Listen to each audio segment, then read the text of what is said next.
আসসালামু আলাইকুম। আমি মোহাম্মদ আবুল কালাম আজাদ, সহকারী শিক্ষক বাংলা,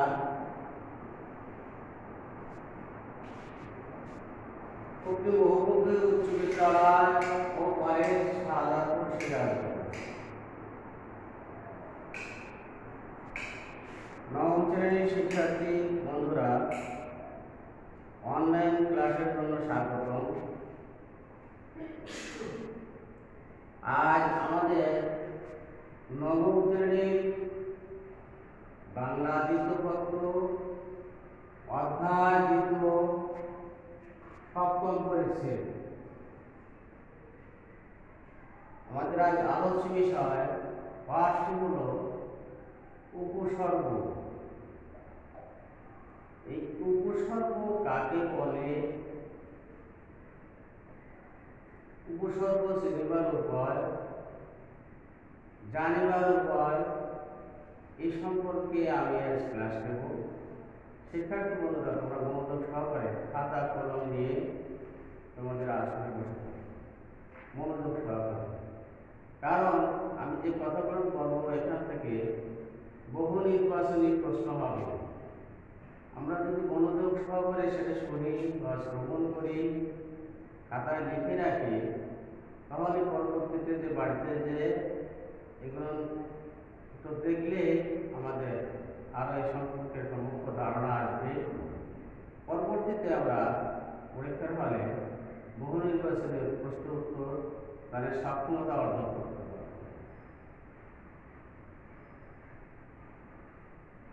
উপসর্গ, উপসর্গ কাকে বলা হয়? উপসর্গ চিনিবার উপায়। উপসর্গ শব্দ বা ধাতুর পূর্বে কতিপয় সুনির্দিষ্ট অপয় জাতীয় শব্দাংশ যুক্ত হয়ে সাধিত শব্দের অর্থের পরিবর্তন, সম্প্রসারণ ও সংকোচন ঘটিয়ে থাকে। এগুলিকে বলা হয় উপসর্গ। উপসর্গ শব্দ, উপসর্গ সদা সর্বদা শব্দের আগে বসে।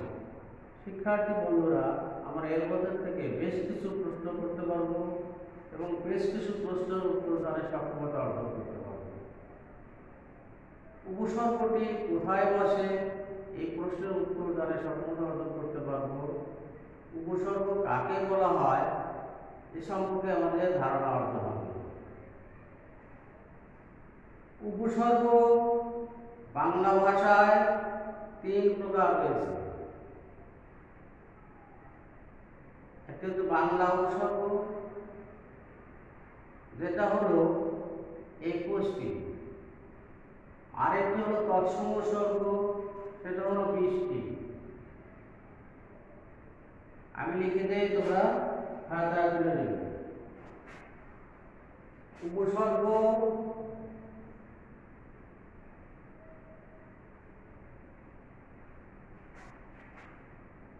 তিন প্রকার।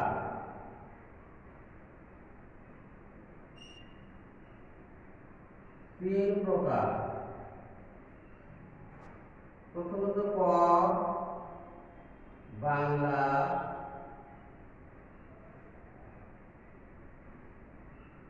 নম্বরে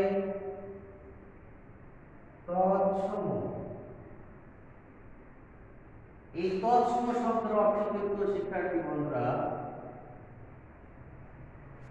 যাকে বলা হয় সংস্কৃত।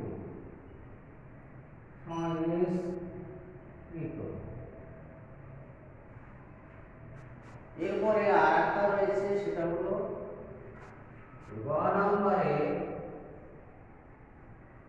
বিদেশি উপসর্গ। শিক্ষার্থী বন্ধুরা, আমরা খুব ভালো করে জানতে পারলাম যে উপসর্গ কাকে বলা হয়, উপসর্গ চিনিবার উপায়, জানিবার উপায়। এরপরে আমরা জানলাম উপসর্গ কোথায় বসে, শব্দের আদিতে বসে বা প্রথমে বসে, না মধ্যে বসে, না শেষে বসে। এরকম প্রশ্ন আসলে আমরা অবশ্যই সেখানে টিক দেবো বা লিখে দেবো উপসর্গ শব্দের আগে বসে। এছাড়া আমরা আরো দেখতে পেলাম কি যে উপসর্গকে 3 ভাগে ভাগ করা হয়েছে। এছাড়া আমরা জানতে পারলাম যে উপসর্গ শব্দের অর্থ কি। উপসর্গ হলো অব্যয়সূচক। উপসর্গকে ভাগ করা হয়েছে বাংলা, সংস্কৃতি আর একটি বিদেশি। এখানে আবার প্রশ্ন আসতে পারে বাংলা উপসর্গ কয়টি? আমরা জানবো 21টি। তৎসম উপসর্গ কয়টি? আমরা জানবো 20টি। এই তৎসম উপসর্গ আর বাংলা উপসর্গ ছাড়া আর যে উপসর্গগুলো আছে সেগুলোকে বলা হয় বিদেশি উপসর্গ। শিক্ষার্থী বন্ধুরা, আরো খেয়াল করবো এই বাংলা উপসর্গের মধ্যে আর তৎসম উপসর্গের মধ্যে যে 21টি আর 20টি করা হয়েছে, তার মধ্যে 4টি উপসর্গ আছে।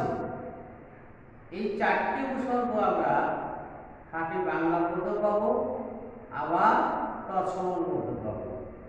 এখন প্রশ্ন জাগবে সেই 4টি কোন কোন 4টি? আমি লিখে দিই, তোমরা খাতায় সুন্দর করে লিখে নাও, তাহলে সুবিধা হবে। দেখো, আ সু বি নি। এই 4টি উপসর্গ আমাদের খাঁটি বাংলার মধ্যেও আছে, আবার তৎসম উপসর্গের মধ্যেও আছে। আমরা এখানে জানতে পারলাম বাংলা উপসর্গ 21টি, তৎসম উপসর্গ 20টি, এরপরে যেগুলো থাকে সবটি হলো বিদেশি উপসর্গ।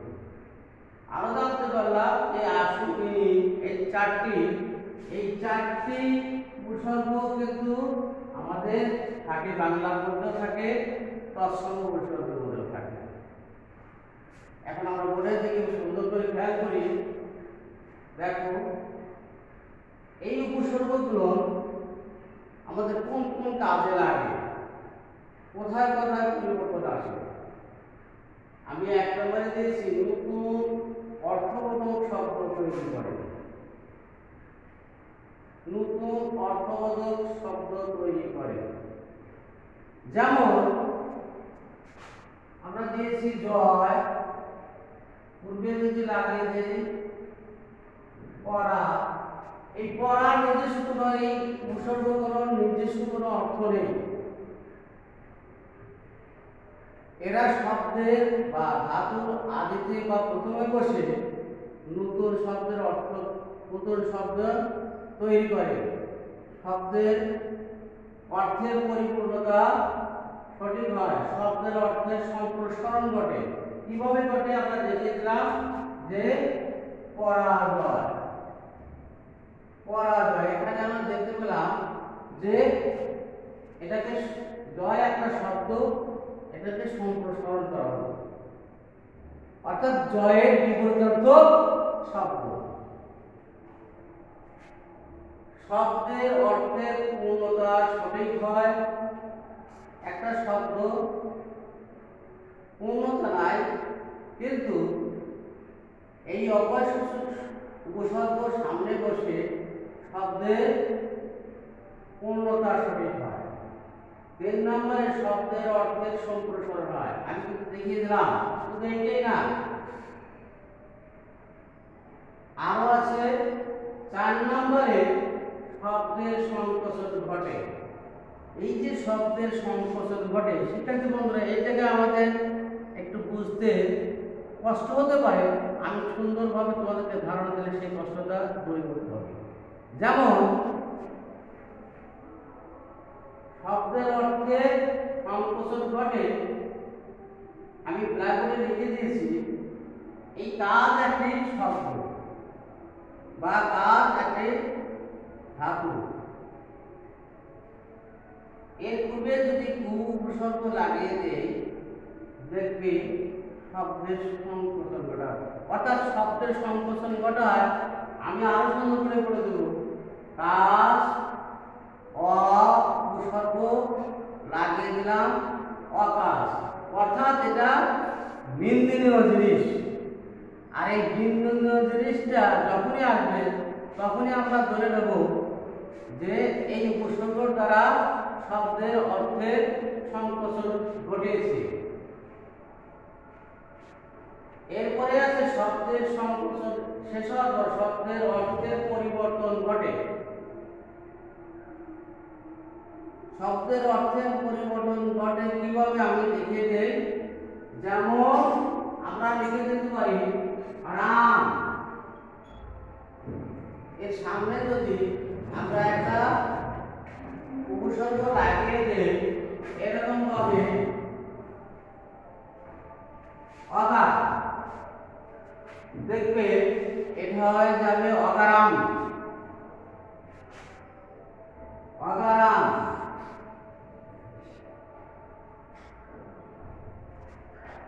এখানে আমরা দেখতে পেলাম শব্দের অর্থের পরিবর্তন হয়ে গেল। এভাবে আমরা জানতে পারলাম আজ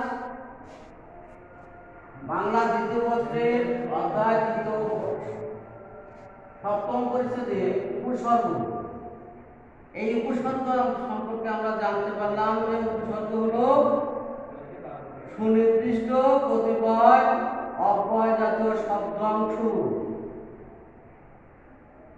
আর এটা কত প্রকার আমি লিখে দিয়েছি ব্ল্যাকবোর্ডে। তারপরে বাংলা ভাষার যে উপসর্গ রয়েছে চারটি, আর তৎসমের মধ্যে আছে এরকম চারটি। এই চারটি বাংলার মধ্যে থাকে, তৎসমের মধ্যে থাকে, বাকিগুলো বিদেশি উপসর্গ। এরপরে আমরা আরো দেখেছি বাকি যে উপসর্গগুলো আছে সেই উপসর্গগুলো এখন তোমাদের একটি বাড়ির কাজ আমি দেব। বাড়িতে এখানে দেখবো আমরা এই উপসর্গগুলো আমরা প্রত্যেকে বইতে পাবো। এই যে উপসর্গ, অনু উপসর্গ, মিল উপসর্গ, বি উপসর্গ, সু একটা উপসর্গ। এই সুটা কোন অর্থে ব্যবহৃত হয়েছে? এই সুটা যেমন কাজের পূর্বে যদি সুকাজ দেয় এটা ভালো কাজ, এটা সুন্দর অর্থে বোঝানো হয়েছে। এরকম ভাবে আমরা দেখব যে সু ছাড়া বি আছে, যেমন আমরা বলতে পারি বিচরণ, বিক্ষেপ, বিপর্যয়, যেমন পর্যায়, বিপর্যয়। তাহলে এই বিটা, এই বি উপসর্গটা কোন অর্থে ব্যবহৃত হয়েছে আমরা অবশ্যই জানতে পারবো, যেটা বিশেষ রূপে, এই বিটা বিশেষ রূপে ব্যবহৃত হয়েছে। সুটা কোন অর্থ হয়েছে, নিটা কোন অর্থ হয়েছে, অপটা কোন অর্থ হয়েছে, আর এই পড়াটা কোন অর্থ হয়েছে আমরা বই খুলে ব্যাকরণ হয়ে সপ্তম পরিচ্ছেদে গিয়ে পড়তে গেলে আমরা এটা জানতে পারবো। এই কারণে আমি তোমাদেরকে পরীক্ষা করার জন্য একটা প্রশ্ন বাড়ির কাজ দেব, এটা তোমরা অবশ্যই লিখে রাখবে। এই অবশ্যই লিখে রাখবে, এটা দেখবে যে কোথায় আছে। তোমরা যারা লিখে দিবে ভালো, আর লিখে না নিয়ে তোমাদের বইয়ে অনুশীলনীতে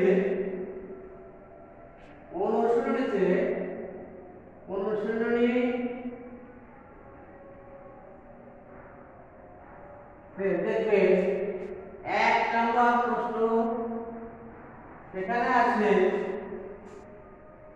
উপসর্গ বলতে কি বোঝো, আর এই উপসর্গকে কয় ভাগে ভাগ করা হয়েছে এর ব্যবহার সম্পর্কে জানতে পারবো।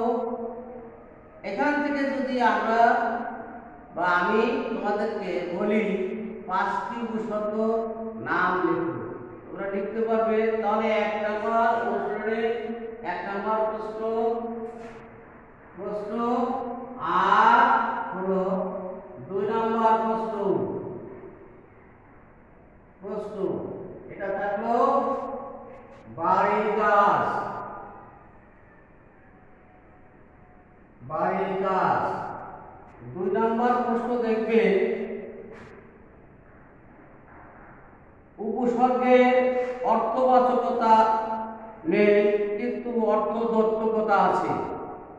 কিভাবে অর্থবাচকতা আছে, কিভাবে অর্থদ্যোতকতা আছে আমাদের বইয়ে সুন্দর করে দেওয়া আছে।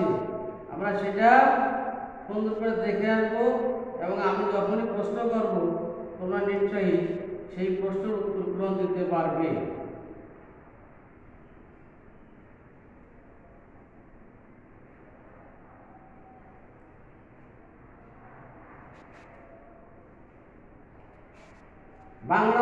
বাংলা ভাষার উপসর্গ গুলো নিজস্ব কোনো অর্থ না থাকলেও শব্দ বা ধাতু প্রয়োগ বসে বা ব্যবহৃত হলে অর্থবাচকতা সূচিত হয়।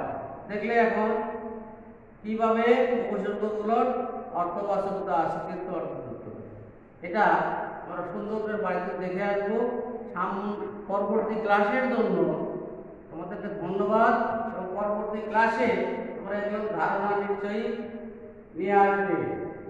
তোমাদের মঙ্গল জীবন কামনা করি, সুন্দর জীবন কামনা করি এবং স্বাস্থ্য বিধি মেনে তোমরা চলবে।